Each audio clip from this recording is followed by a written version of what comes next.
Hello everyone. প্রবলেমটা তোমরা দেখতে পাচ্ছ এবং প্রবলেমটা তোমরা একবার পড়ো, দেন আমরা একটা সলিউশনে যাবো এবং প্রথম কাজ আমরা প্রশ্নটা অ্যানালাইসিস করব। সো ভিডিওটা পজ করে সলভ করতে পারো, দেন আমরা শুরু করি। ওকে, তাহলে তুমি যদি প্রশ্নটা পড়ো, কি বলছে? বলছে দুটি ধনাত্মক আয়নের আধান দেওয়া আছে।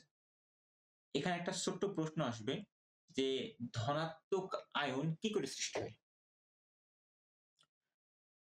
একটা নিউট্রাল পরমাণু থেকে বা নিউট্রাল বস্তু থেকে কিভাবে ধনাত্মক আধান সৃষ্টি করা যায়? অবশ্যই বলবা ইলেকট্রন বের করে। এখন এই যে আধানটা সৃষ্টি করা হয়েছে, কয়টা ইলেকট্রন বের করা হয়েছে? তুমি কি সিউর জানো? না। তাহলে আমরা কি ধরে নিতে পারি যে n সংখ্যক ইলেকট্রন বের করার ফলে যেই চার্জ বা যে আধান বস্তুতে সৃষ্টি হয় সেটা Q। তাহলে Q সমান কি হবে? Ne। কারণ n সংখ্যক ইলেকট্রন বের হয়েছে।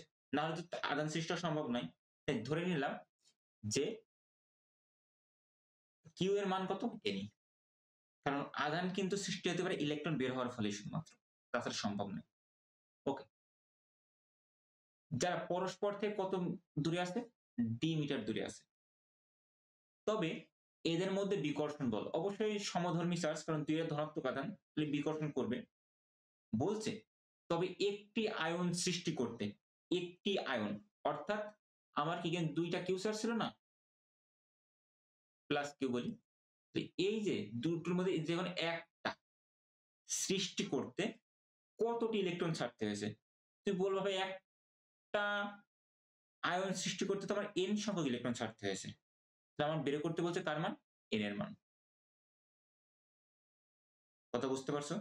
কারণ কি? আমার বলছে একটি আয়ন সৃষ্টি করতে কতটি ইলেকট্রন ছাড়তে হয়েছে। তো একটি আয়ন সৃষ্টি করতে আমরা দেখলাম কি ne সংখ্যক ইলেকট্রন ছাড়া লাগছে।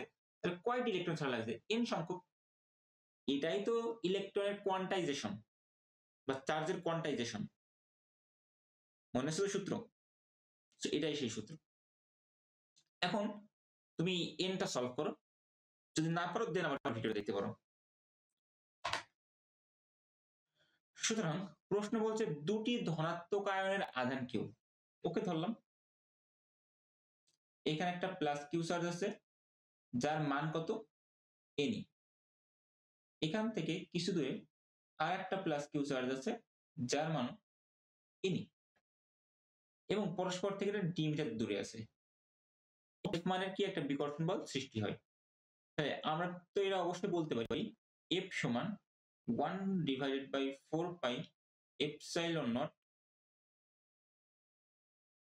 q1 q2 divided by r square. এটা আমার কুলম্বের সূত্র ছিল, কিন্তু এখানে দুইটা চার্জের মান কি সেম?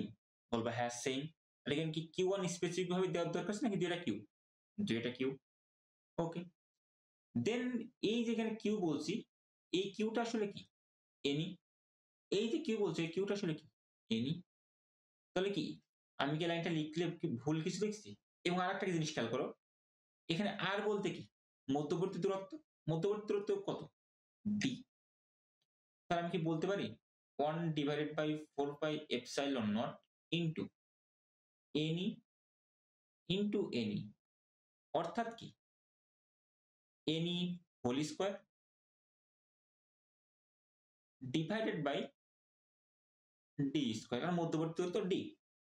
f আমার কোনো কিছুর মান দেওয়া নেই, অর্থাৎ আমাকে কি বের করতে বলছে? একটা রাশি বের করতে বলছে, যেহেতু কোনো মান দেওয়া নেই। তাহলে আমার মেইন কাজ হবে e এর মান বের করা। e এর মান কি করে বের করব?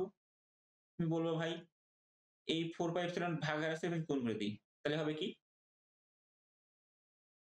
f into 4 pi epsilon not d square কিভাবে আছে? গুণ আকারে আছে, সরি ভাগ আকারে আছে, বেশি কি হবে? গুণ হবে d স্কয়ার। এটাই হবে ne হোল স্কয়ারের মান। এখান থেকে আমরা বের করতে হবে কার মান? n এর মান। তাহলে আগে স্কয়ার ডিভাইড পাঠিয়ে দিই, দিলে কি থাকে? Root over 4f pi epsilon nought divided by d square সমান ne। আমার বের করতে বলছে n এর মান, তাহলে e টাকেও বেশ পাঠিয়ে দিই এবং এখান থেকে দেখো কিছু জিনিস বাইরে না যায়। কারণ 4 কে রুট করলে কত হয় 2 হয়, ডি স্কয়ার কে রুট করলে কি হয় ডি হয়। ইটা এ পাশে গুণক আছে, এ পাশে এসে ভাগ হয়ে যাবে। সেকেন্ড কি থাকছে root over f pi epsilon naught. This is our answer. So এই সংখ্যক ইলেকট্রন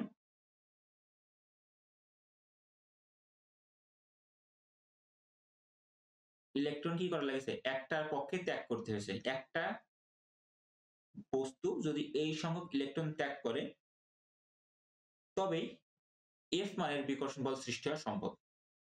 কথা ক্লিয়ার? সো এই ধরনের প্রশ্ন তোমাকে সরাসরি এমসিকিউ তে দিতে পারে। সুতরাং তুমি কিভাবে তোমার সর্বোচ্চ কি করতে পারে এখানে সুন্দর রাউন্ড ফিগারে কিছু মান দিয়ে দিতে পারে, ঠিক আছে? তখন তোমাকে ইজিলি সলভ করতে হবে। আশা করি সলভ করতে পারবা। ওকে, তাহলে তোমরা নেক্সট প্রবলেমটা দেখো। নেক্সট প্রবলেম কি বলছে?